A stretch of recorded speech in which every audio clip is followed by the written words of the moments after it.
Which of the following molecules are having mu is not equal to 0? Dipole moment calculate பண்ணனும்னா we have to find out the most electronegative atom. அப்ப the moment of charge towards the most electronegative atom இருக்கும். அதை base பண்ணி net dipole moment என்னன்றதை நாம calculate பண்ணுவோம். Chlorine is more electronegative than benzene. So charge transfer towards the chlorine இருக்கும். Charge transfer of the two chlorine atom exactly ஒருத்தருக்கு ஒருத்தர் ஆப்போசிட்டா இருப்பாங்க.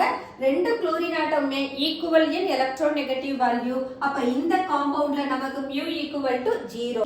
B எடுத்துக்கிட்டோம்னா the nitrogen is more electronegative than the carbon. Nitrogen that pulls the electron towards itself. அதே போல opposite directionலயும் nitrogen pulls the electron towards itself. அப்போ இங்க net dipole moment நமக்கு 0 ஆயிடும். C ல பார்த்தோம்னா oxygen is more electronegative than hydrogen. அப்போ the movement of charge towards the oxygen atom.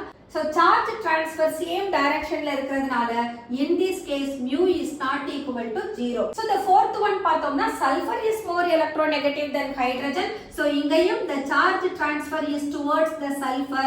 Movement of charge same direction la irukradhanaல there also mu is not equal to 0. So the correct option is C and D only. உங்களுக்கு இந்த video பிடிச்சிருந்ததுனா like பண்ணுங்க, share பண்ணுங்க, comment பண்ணுங்க and subscribe பண்ணுங்க. Thank you.